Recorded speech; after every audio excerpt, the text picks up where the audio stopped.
ఆలోచనలు కూడా వస్తుంటాయి కదా, దానికి కూడా థాట్ పవర్ ఉంటుంది కదా. మరి దాన్ని ఏం చేద్దాం?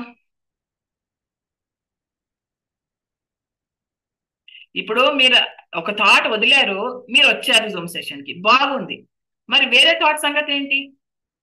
వినాశకరమైన ఆలోచనల సంగతి ఏంటి? నెగటివ్ ఆలోచనల సంగతి ఏంటి? వాటికి కూడా థాట్ పవర్ ఉంటుంది కదా. మరి ఆ థాట్ పవర్ గురించి మనం ఏం చేద్దాం? చెప్పండి. మనమే అంటున్నాము ప్రతి ఒక్క థాట్ కి పవర్ ఉంటుంది, థాట్ పవర్ ఉంటుంది అని. మరి మనం మన బుర్రలో అన్ని మిరాకులస్ ఆలోచనలే వస్తున్నాయా, అప్పుడప్పుడు వినాశకరమైన నెగటివ్ ఆలోచనలు కూడా వస్తున్నాయా? మరి ఆ థాట్ కి పవర్ ఉండి అది మన జీవితంలో మేనిఫెస్ట్ అవుతుందా, అవ్వట్లేదా? మరి ఆ థాట్ పవర్ గురించి ఎందుకు మాట్లాడట్లేదు మనం?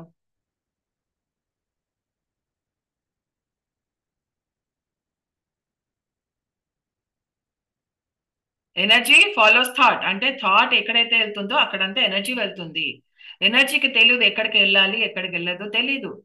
ఆ నెగటివ్ ఎనర్జీయా పాజిటివ్ ఎనర్జీయా, రిజల్ట్స్ బట్టి మనకు తెలుస్తుంది.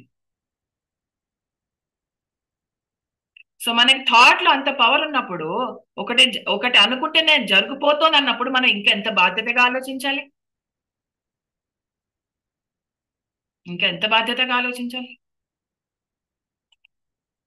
అంత థాట్ పవర్ ఉందని మనం నమ్మితే, నిజంగా థాట్ లో పవర్ అని నమ్మితే, మనం ఎంత బాధ్యతగా ఆలోచించాలి.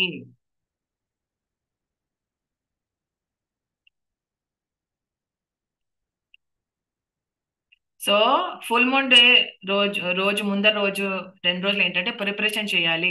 మనలో ఉన్న కలుపు మొక్కలని తీసి పడేస్తేనే మనలో ఉన్న ఆ తోటని మంచిగా బాగు చేయగలుగుతాము. మనలో కావలసినవి పళ్ళు పలహారాలు మాత్రమే మనం ఉంచుకునేలా మన తోటని మనం చేసుకోవాలి మై డియర్ ఫ్రెండ్స్. అది ఫుల్ మూన్ అంటే.